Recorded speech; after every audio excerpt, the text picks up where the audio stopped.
Shalom, selamat pagi Bapak Ibu Saudara yang terkasih dalam Tuhan Yesus Kristus.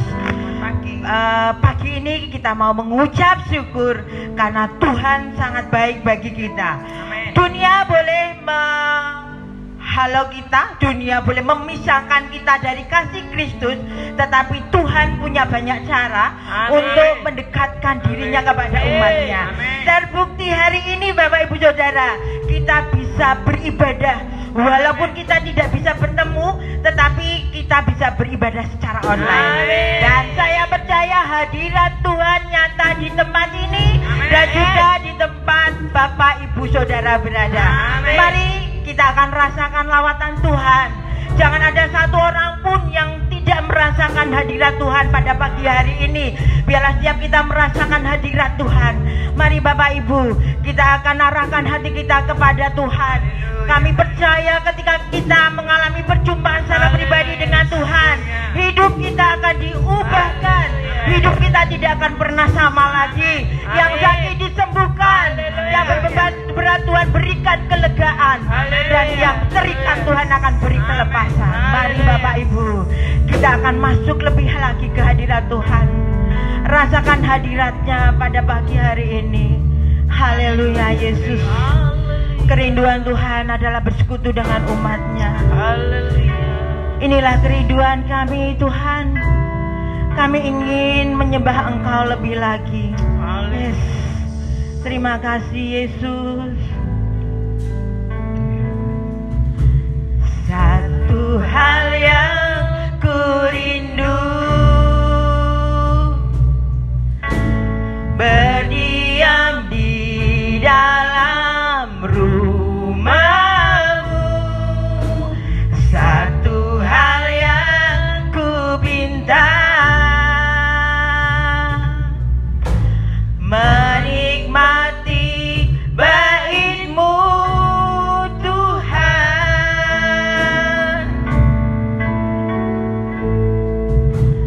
Satu hal yang ku rindu, berdiam di dalam rumah-Mu. Satu hal yang ku pinta, menikmati bait-Mu Tuhan.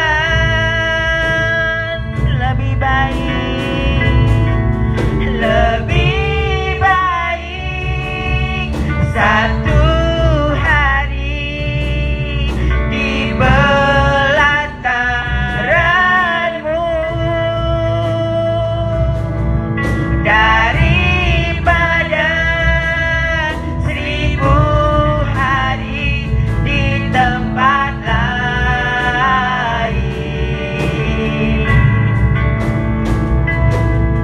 Memuji-Mu, menyembah-Mu, Kau Allah yang hidup, dan menikmati semua kemuliaan-Mu.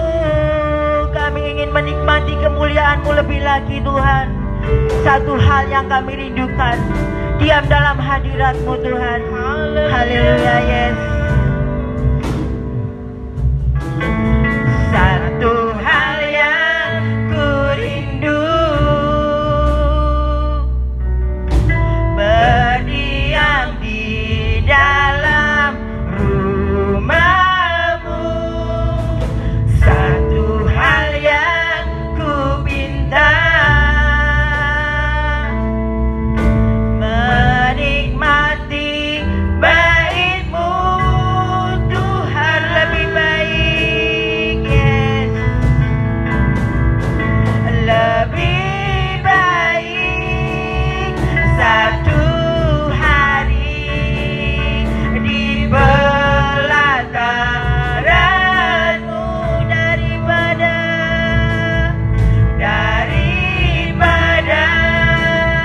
1000 hari di tempat lain. Kami memuji-Mu Tuhan.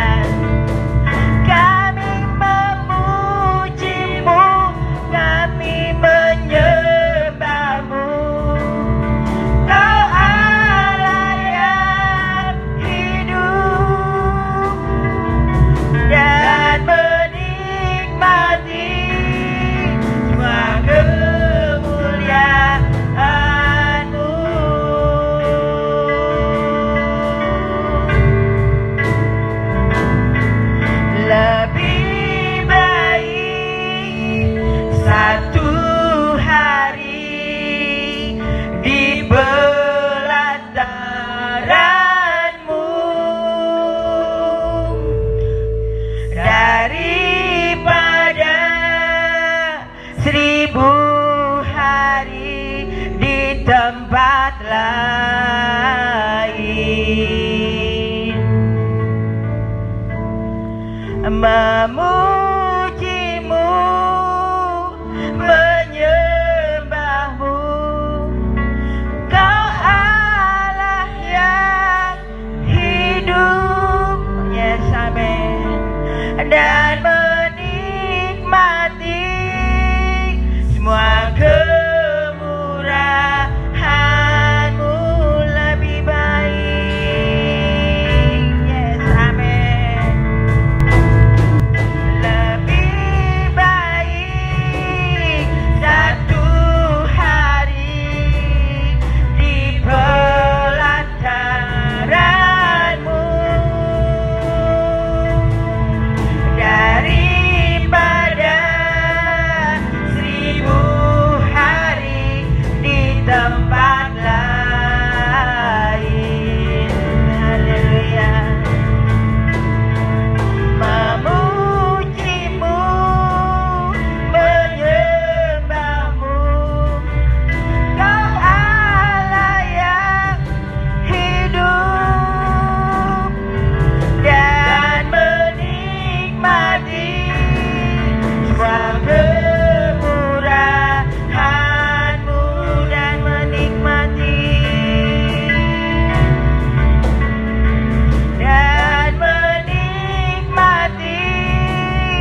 semua kemurahan-Mu,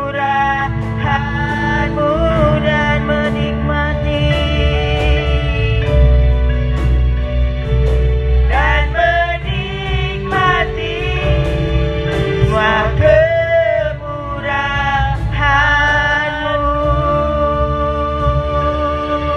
Haleluya, haleluya, haleluya Yesus. Kami bersyukur Tuhan. Haleluya. Yes. Terima kasih. Kami bersyukur. Kami mau menikmati hadirat-Mu lebih lagi Tuhan. Kami mau menikmati hadirat-Mu. Kami memuji nama-Mu Yesus. Haleluya. Kami menyembah nama-Mu. Haleluya. Terima kasih Tuhan Yesus. Yes.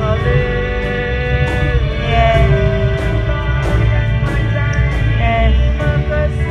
Bapak, kami mengucap syukur Tuhan, jika pada hari ini Tuhan kami masih Kau izinkan untuk beribadah kepada Engkau, menikmati hadirat-Mu lebih lagi Tuhan.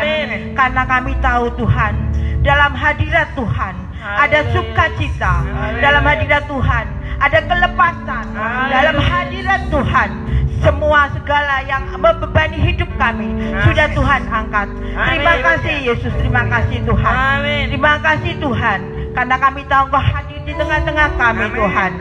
Kami merasakan hadirat-Mu Tuhan.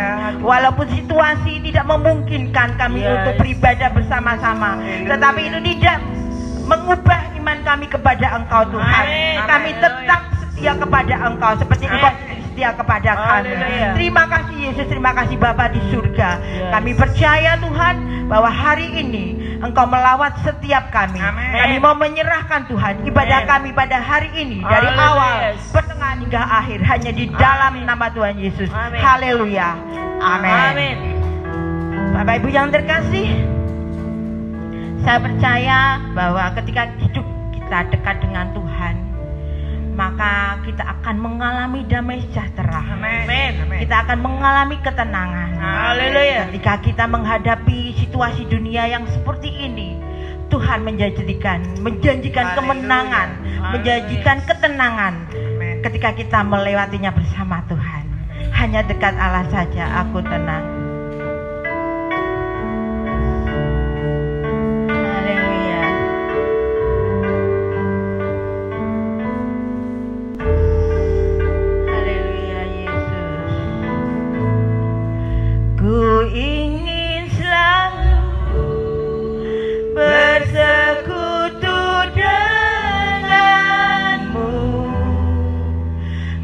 Menikmati hadirat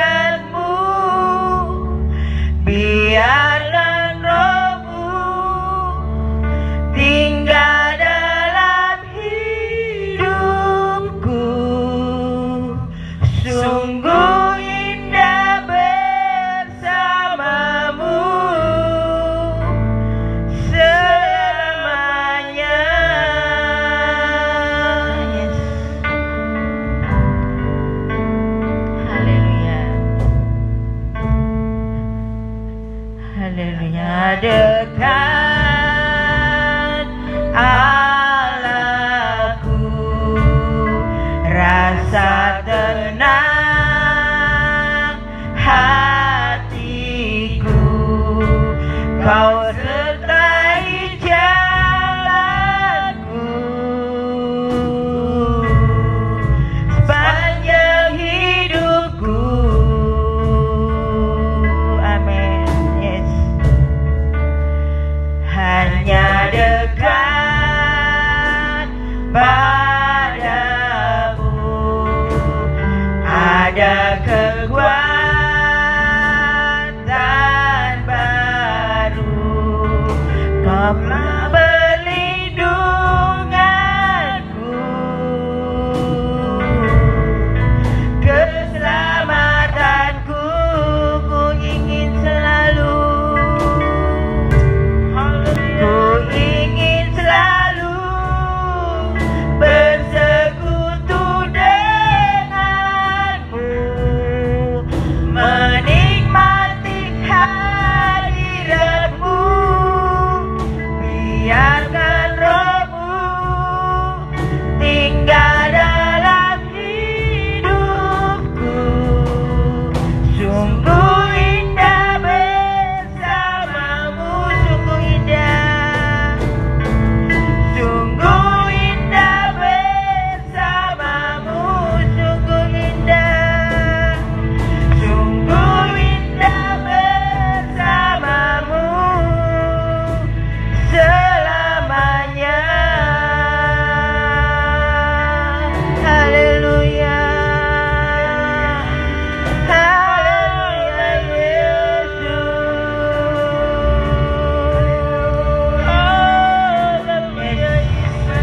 Terima kasih Tuhan.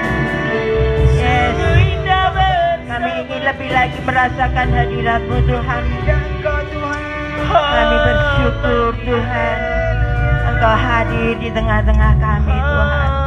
Yes.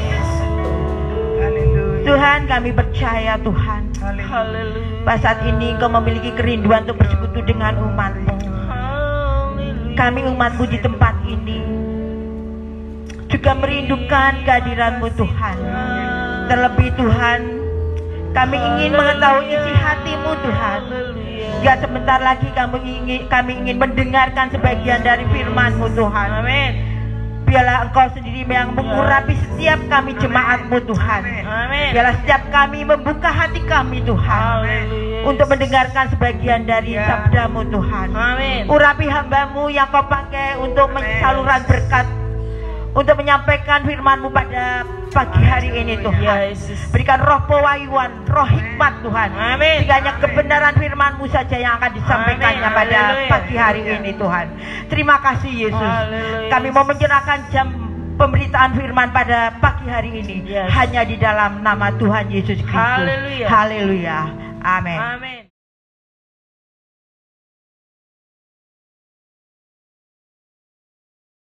Shalom Bapak Ibu. Luar biasa, kita berada pada hari-hari menantikan kedatangan Roh Kudus. Sebetulnya Roh Kudus sudah datang pada waktu kurang lebih 2000 tahun yang lalu. Tetapi hari-hari ini, pada waktu itu, kita murid-murid Tuhan menanti-nantikan. Nah, kita juga saat ini menanti-nantikan Roh Kudus untuk nyata di dalam hidup kita pribadi masing-masing. Luar biasa. Saya tergerak kita mau membaca dari Injil Yohanes 14 ayatnya yang ke-15 sampai 18 dan dilanjutkan. Yesus menjanjikan penghibur. Jikalau kamu mengasihi aku, kamu akan menuruti segala perintahku, dan aku akan minta kepada Bapa, dan ia akan memberikan kepadamu seorang penolong yang lain, supaya ia menyertai kamu selama-lamanya. Dengar baik Bapak Ibu, menyertai kamu selama-lamanya. Jadi luar biasa ini Roh Kudus ini, menyertai kita selama-lamanya, yaitu roh kebenaran. Dunia tidak dapat menerima dia, sebab dunia tidak melihat dia dan tidak mengenal dia. Tetapi kamu mengenal dia, sebab ia menyertai kamu dan akan diam di dalam kamu. Aku tidak akan meninggalkan kamu sebagai yatim piatu. Aku datang kembali kepadamu. Nah, Bapak, Ibu, saudara-saudara, mari kita mau melihat judul kita pada pagi ini adalah Roh Kudus Penghibur. Roh Kudus Penghibur. Coba kita lihat ayat yang selanjutnya. Dikatakan di dalam ayat 26. Tetapi penghibur, yaitu Roh Kudus. Nah, jadi penghibur itu yaitu Roh Kudus yang akan diutus oleh Bapa dalam namaku. Dialah yang akan mengajarkan segala sesuatu kepadamu dan akan mengingatkan kamu akan semua yang telah kukatakan kepadamu. Jadi Bapak, Ibu, saudara-saudara, ini Roh Kudus Penghibur, Bapak, Ibu. Coba kita lihat Yohanes 15 ayat yang ke-26. Jikalau penghibur yang akan diutus dari Bapa datang, yaitu Roh kebenaran yang keluar dari Bapa, ia akan bersaksi tentang aku. Tetapi kamu juga harus bersaksi karena kamu dari semula bersama-sama dengan aku. Jadi Roh Kudus itu adalah Roh Penghibur. Nah, saudara-saudara, dikatakan lagi di dalam Yohanes 16 ayat 7. Dikatakan seperti ini, Bapak, Ibu. Namun benar yang kukatakan ini kepadamu adalah lebih berguna bagi kamu jika aku pergi. Sebab jikalau aku tidak pergi, penghibur itu tidak akan datang kepadamu. Tetapi jikalau aku pergi, aku akan mengutus dia kepadamu. Jadi Roh Kudus itu adalah penghibur, Bapak, Ibu. Lah, kata penghibur di dalam bahasa aslinya itu adalah parakletos. Parakletos ini, jadi penghibur menurut bahasa Indonesia, penghibur itu seperti wanita penghibur. Bukan itu, Bapak, Ibu. Penghibur itu bukan menghibur orang yang kesusahan lalu kita hibur-hiburkan dengan tenang saja, Tuhan nanti baik-baik saja. Bukan itu maksudnya. Penghibur di dalam bahasa aslinya ialah parakletos atau pendamping atau pembela, seperti pengacara. Cocok itu kalau disebut sebagai pengacara. Pengacara kalau di Indonesia itu adalah pendamping yang mengetahui tentang hukum dan dia yang membela. Jadi Roh Kudus itu adalah penolong. Jadi dia adalah penghibur atau parakletos atau pembela, pendamping, pengantara dan penolong setiap anak-anak Tuhan yang setia kepadanya. Dengar baik-baik, yang setia kepadanya.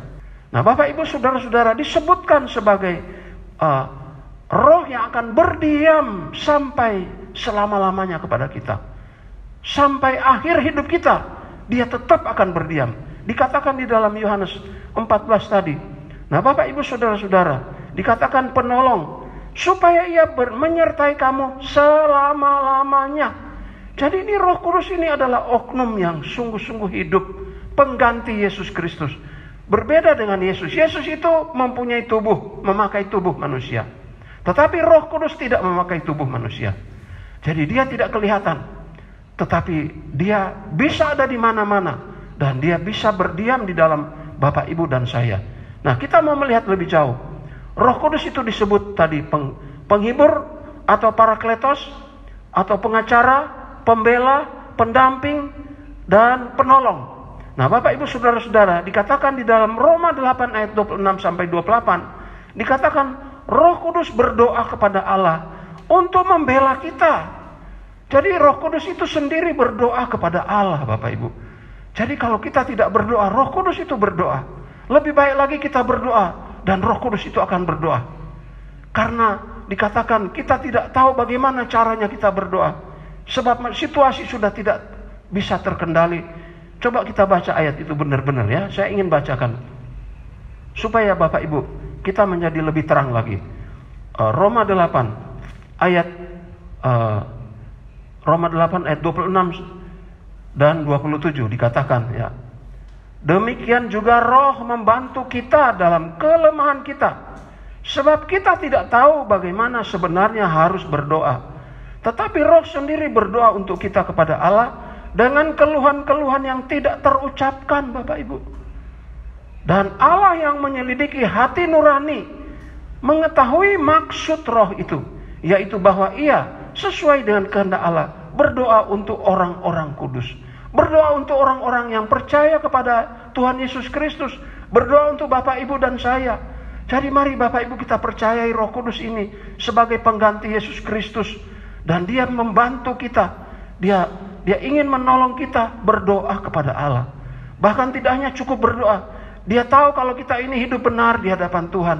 Dia akan menolong kita untuk melaksanakan tanggung jawab kita sebagai anak-anak Tuhan. Tanggung jawab kita sebagai orang tua. Tanggung jawab kita sebagai pegawai, karyawan, apa saja yang kita mau lakukan. Tanggung jawab kita sebagai menginjil atau melayani.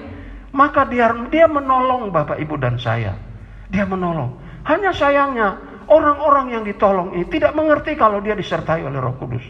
Sehingga seperti bangsa Israel, mereka tidak mau tahu kalau mereka disertai oleh Allah di padang gurun. Lalu mereka mulai bersungut-sungut kepada Tuhan. Banyak kali kita juga seperti ini. Kita sebetulnya sudah tahu kalau kita disertai oleh Roh Kudus, tapi kita masih bersungut-sungut kepada Tuhan. Nah, Bapak Ibu saudara-saudara, untunglah Roh Kudus ini, Roh Kudus yang sabar, Roh Kudus yang penuh kasih, Roh Kudus yang penuh pengertian. Dia mengerti Bapak Ibu keadaan kita, dan dia tahu, dia bisa menyesuaikan diri untuk pikiran-pikiran kita. Dia bisa menyesuaikan diri. Dia tahu kita punya kelemahan-kelemahan. Itu sebabnya dia tidak banyak kali agak keras. Dia tidak mau keras. Karena dia sudah tahu kita belum mengerti. Jadi betapa sabarnya. Nah, kita banyak kali kita sudah tahu orang lain tidak mengerti, kita jadi keras. Nah, Bapak Ibu saudara-saudara, Roh Kudus dia adalah roh yang lemah lembut. Roh yang sabarnya lebih hebat daripada siapapun di bumi ini. Itulah Roh Kudus. Nah, kita mau melihat lagi mengenai Roh Kudus ini. Roh Kudus itu diam di dalam kamu. Nah, coba kita baca 1 Korintus 3 ayat 16. Saya akan bacakan ayat itu. 1 Korintus 3 ayat 16. Ya. Dikatakan 1 Korintus 3 ayat 16. Tidak tahukah kamu bahwa kamu adalah bait Allah? Jadi kamu bait Allah. Dan bahwa Roh Allah diam di dalam kamu. Nah, ini bisa, bait Allah ini bisa kelompok jemaat Tuhan. Dan Roh Kudus berdiam di dalam jemaat Tuhan. Itu dia Bapak Ibu. Jadi jemaat Tuhan itu didiami oleh Roh Kudus. Tetapi jemaat Tuhan juga pribadi-pribadi didiami oleh Roh Kudus secara pribadi. Coba kita lihat 1 Korintus 6 ayat 19 dan ayat 20. Nah, kita mau melihat ayat-ayat ini Bapak Ibu. Lihat. Ayat 19, 1 Korintus 6 ayat 19. Tidak tahukah kamu bahwa tubuhmu, nah lihat, tubuhmu adalah bait Roh Kudus yang diam di dalam kamu. Roh Kudus yang kamu peroleh dari Allah. Dan bahwa kamu bukan milik kamu sendiri. Sebab itu, kamu telah dibeli dan harganya telah lunas dibayar. Karena itu, muliakanlah Allah dengan tubuhmu. Jadi Bapak Ibu saudara-saudara sudah terang dan jelas bahwa Roh Kudus ini ada. Dia pengganti Yesus Kristus selama Yesus Kristus sudah meninggalkan dunia ini, pergi ke surga.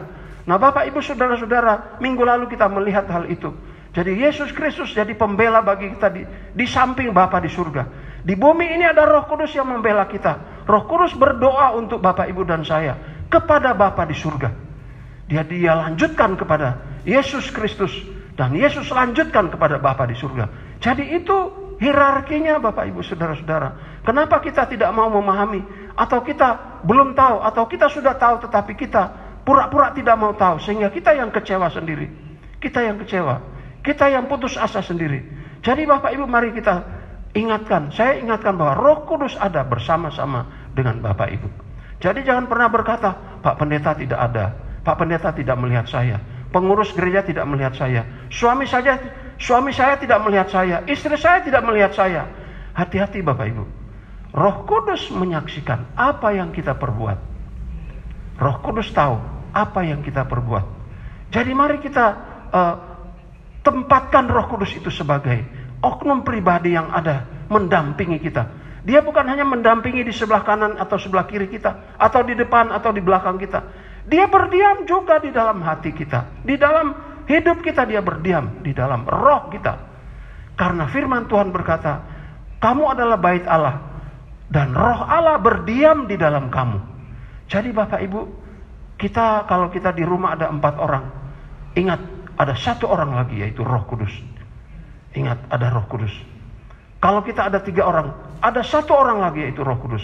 Nah, kalau kita ada 10 orang, ada 1 orang lagi, Roh Kudus, jadi 11. Nah, Bapak Ibu Saudara, karena dia oknum. Oknum itu artinya pribadi. Oknum itu punya keinginan, perasaan, dan kemauan.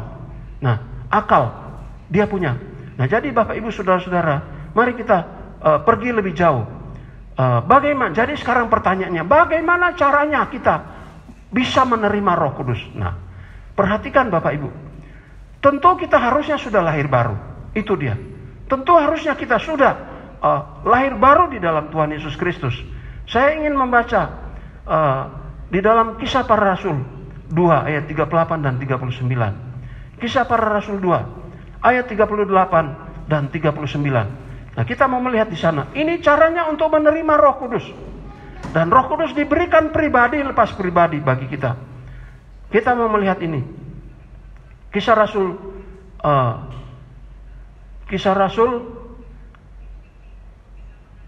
2. Ya.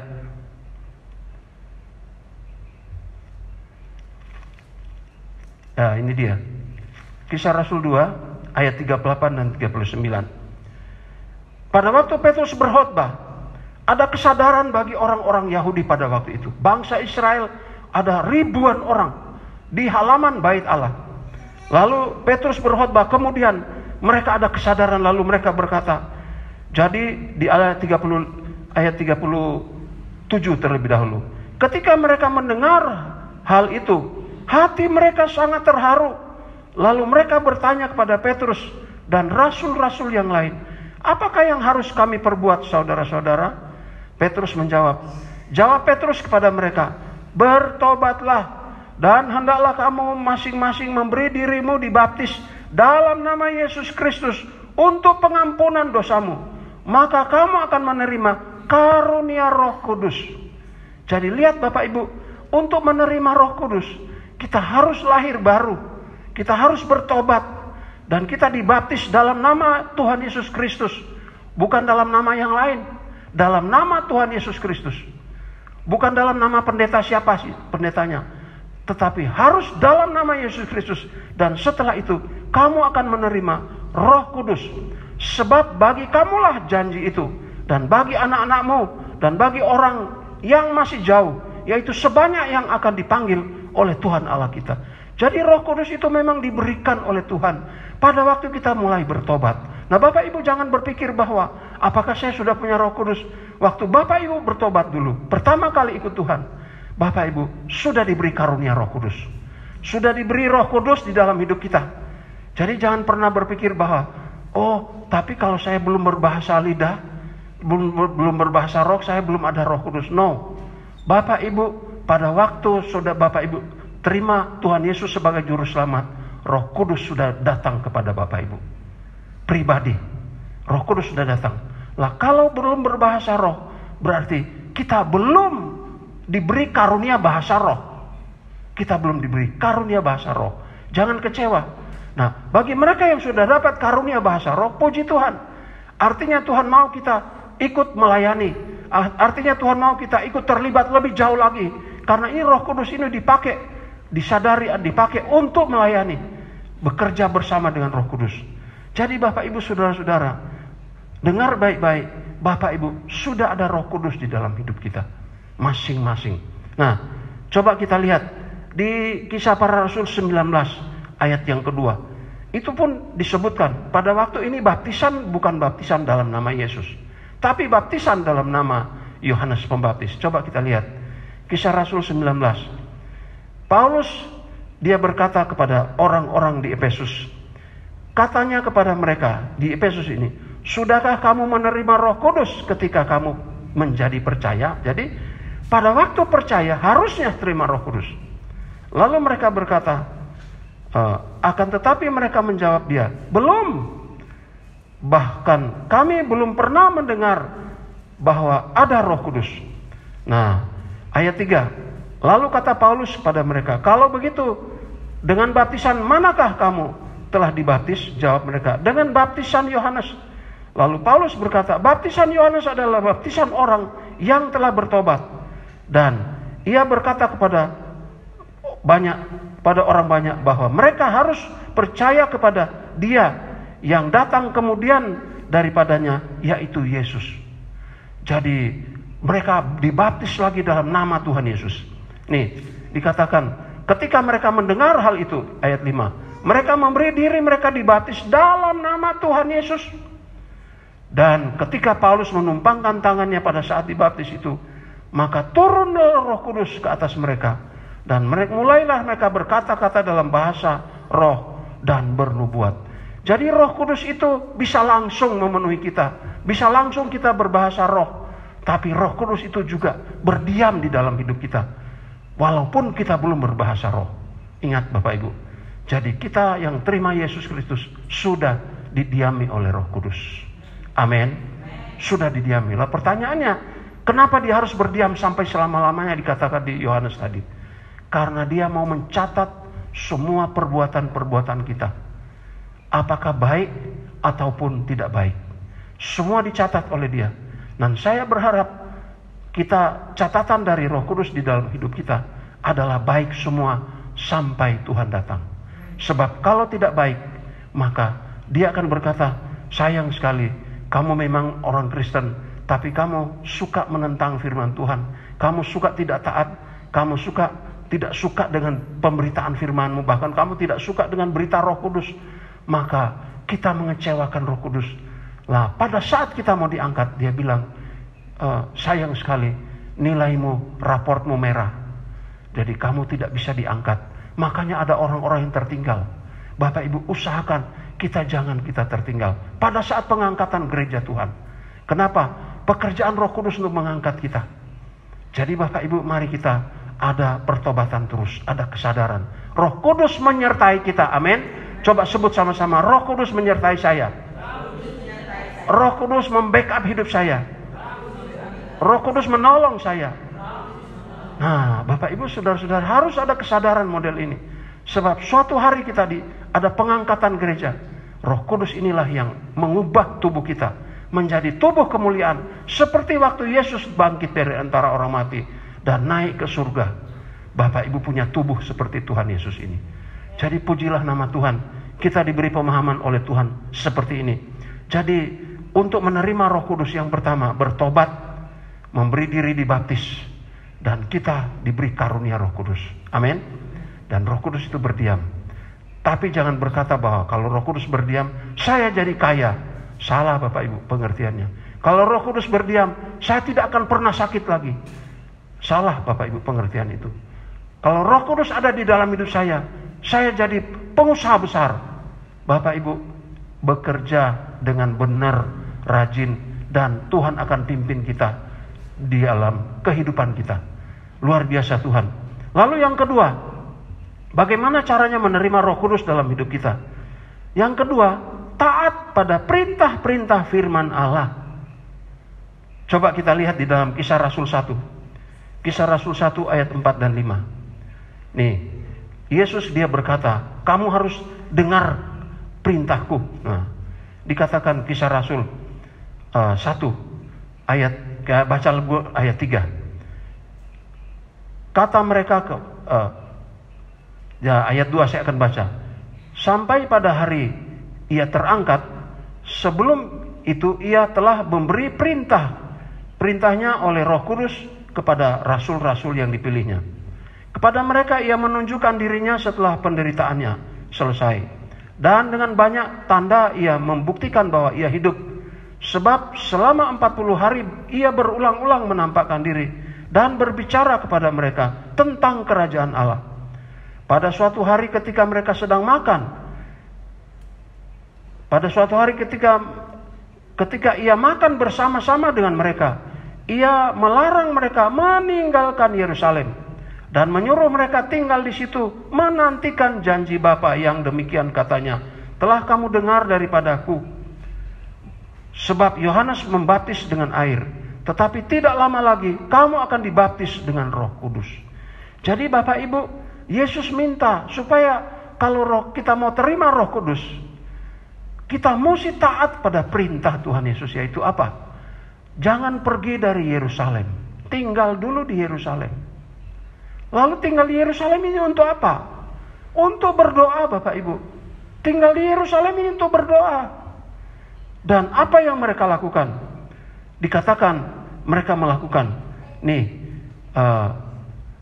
Mereka mengatakan bahwa, dan mereka berkata, hai orang, bukan itu maksudnya, ini dia. Ayat 14. Mereka semua berdoa dengan sehati dalam doa bersama-sama dengan beberapa perempuan serta Maria ibu Yesus dan dengan saudara-saudara Yesus.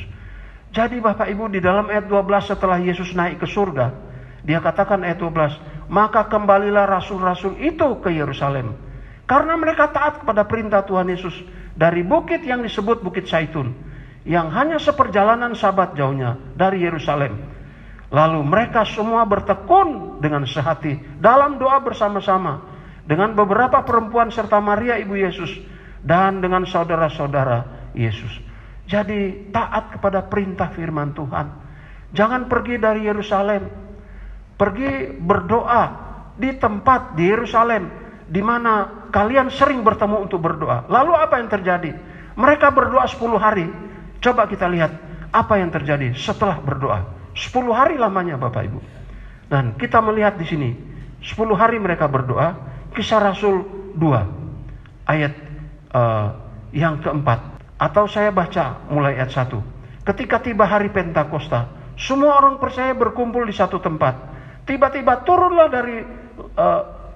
dari langit suatu bunyi seperti tiupan angin keras yang memenuhi seluruh rumah di mana mereka duduk. Dan tampaklah kepada mereka lidah-lidah seperti nyala api yang bertebaran dan hinggap pada mereka masing-masing. 4, lihat. Maka penuhlah mereka dengan Roh Kudus. Lalu mereka mulai berkata-kata dalam bahasa-bahasa lain seperti yang diberikan oleh Roh itu kepada mereka untuk mengatakannya. Jadi Bapak Ibu Saudara-saudara, pada waktu berdoa dengan sehati, dengan tekun, jadi 10 hari mereka berdoa, non-stop berdoa 10 hari. Bayangkan Bapak Ibu, non-stop berdoa 10 hari. Jadi pada waktu Petrus dengan kawan murid-murid yang lain berdoa, haleluya, haleluya. Ya mungkin Petrus berkata, saya sudah lapar, kamu lanjutkan. Iya. Jadi ada doa yang berlanjut.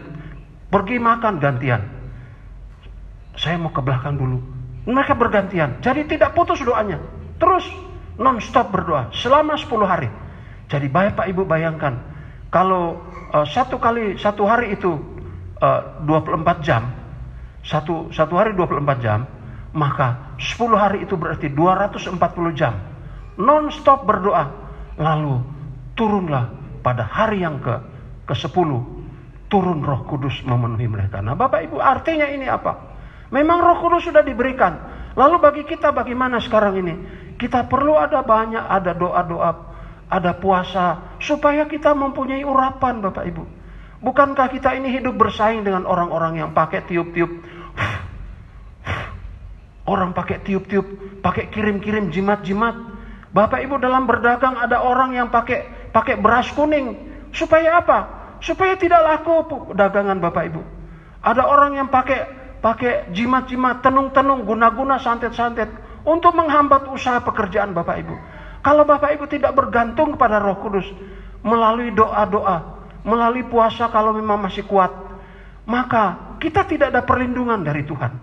Bapak Ibu tidak ada perlindungan dari Tuhan. Jadi Roh Kudus itu menangkal semua kuasa-kuasa yang lain. Roh Kudus itu menghadapi kuasa-kuasa kegelapan. Sudah banyak kali saya melihat ada orang-orang berdagang. Karena jemaat Tuhan banyak kali ada yang berdagang cuma pedagang kecil. Dia berkata, bagaimana ya, saya susah sekali jualan saya, tiba-tiba di sebelah saya busuk makanannya. Jadi dia jual makanan matengan, tiba-tiba semua busuk. Lalu tiba-tiba makanannya dia juga hampir mau busuk juga. Lalu dia berdoa. Pada waktu dia berdoa, minta Roh Kudus tolong, dalam nama Yesus, memang berubah makanannya. Dan ada lagi orang berdagang, tiba-tiba ada beras merah ditabur di halaman. halaman rumahnya. Di depan warungnya ada taburan beras kuning, Bapak Ibu. Lalu dia ingat firman Tuhan yang saya sampaikan. Ambil beras itu, kumpulkan lalu bakar. Dalam nama Yesus, tenung-tenung, guna-guna, santet-santet dikalahkan oleh kuasa Roh Kudus. Bapak Ibu, hidup di dunia ini bersaing. Kita tidak bersaing. Bapak Ibu tidak harus bersaing. Tapi orang-orang yang hidup bersama dengan kita, berdampingan dengan kita, mereka pakai kuasa-kuasa dari Gunung Kawi. Mereka pakai kuasa-kuasa dari dukun-dukun. Mereka pakai tiup-tiup supaya kita ini bisa sakit, supaya kita bisa tidak bekerja lagi. Ada orang yang dia bekerja di kantor, satu ruangan itu ada 5 orang.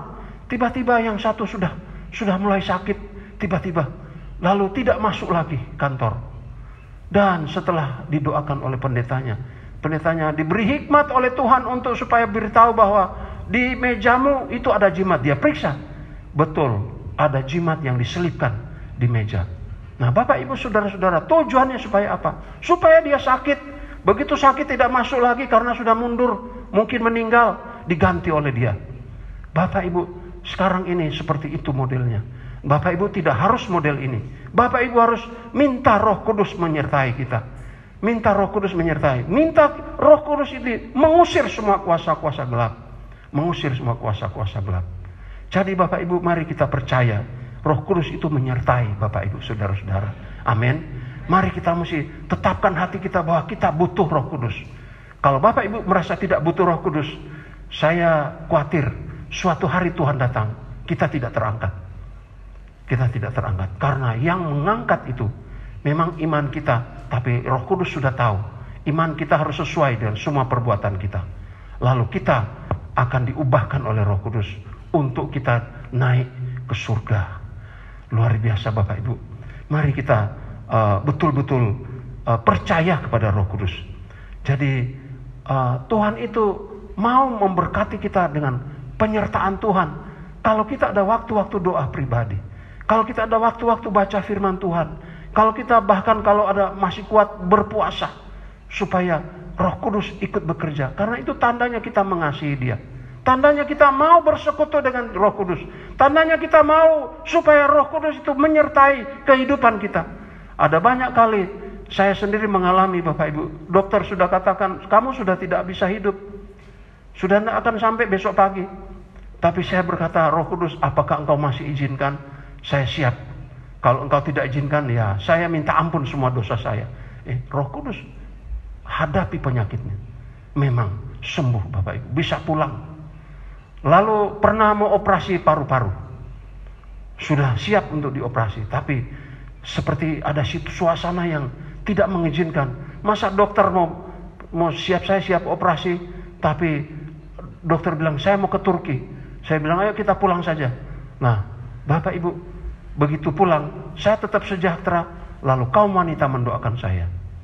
Setelah itu dokternya bilang, coba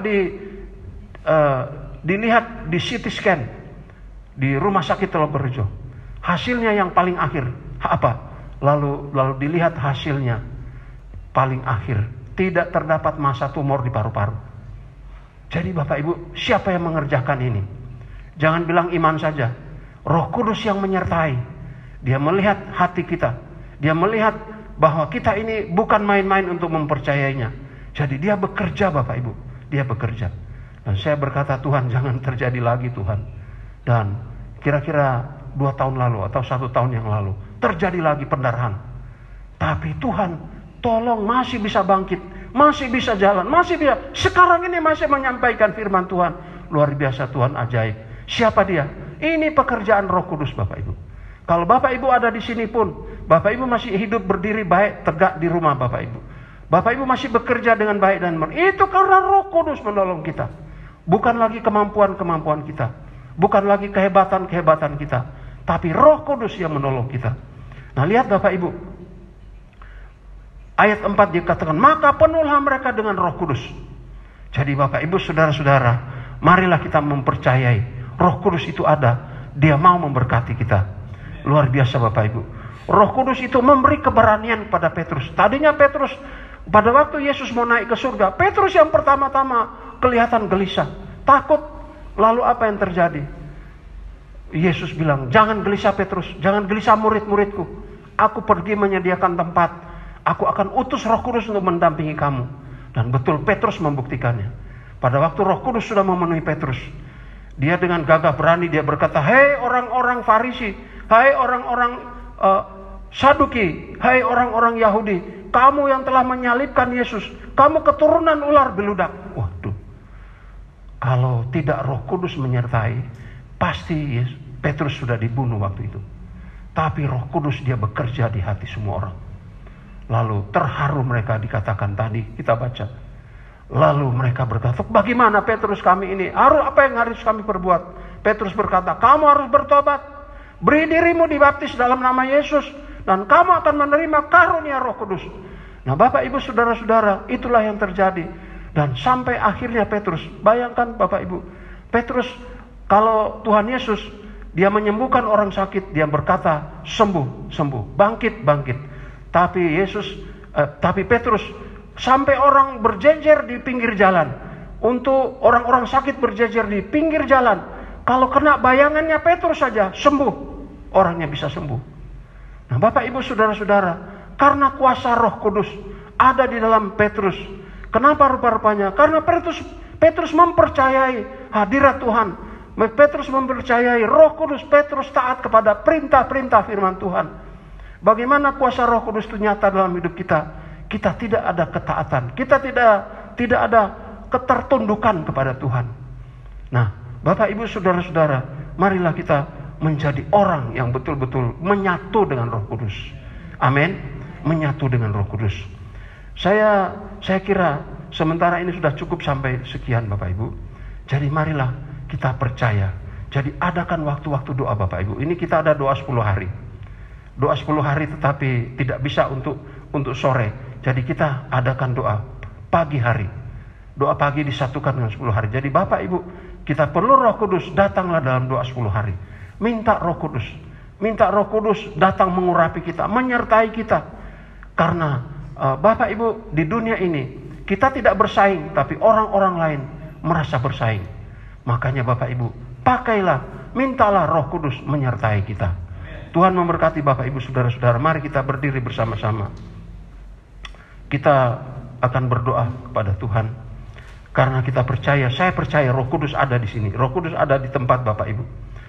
Haleluya, haleluya. Bapa di dalam surga, kami patut bersyukur oleh karena Roh Kudus sudah diturunkan kurang lebih 2000 tahun yang lalu. Sekarang pada waktu kami percaya kepada Engkau pertama kali, Roh Kudus sudah berdiam dalam hidup kami. Oleh karena itu ampuni Tuhan, manakala kami banyak kali mengecewakan Roh Kudus, sehingga Roh Kudus sebetulnya ada, tapi Roh Kudus menjadi seperti tidak nyata dalam hidup kami. Tetapi sekarang kami ada kesadaran bahwa kami perlu ada pembaharuan hati kami, ada pertobatan di dalam hidup kami sehingga Roh Kudus menjadi nyata. Maka oleh karena itu Bapak Ibu, kami berdoa, ampuni seluruh kami yang hadir. Dan biarlah Tuhan memberkati seluruh kami yang ada di gereja ini maupun di luar, di rumah masing-masing. Tuhan kuduskan Tuhan. Dan biarlah Engkau tetap berdiam di dalam hidup kami masing-masing. Dan Engkaulah yang menuntun kami, memimpin kami, sehingga kami terhindar dari perbuatan-perbuatan dosa yang tidak mempermuliakan Engkau.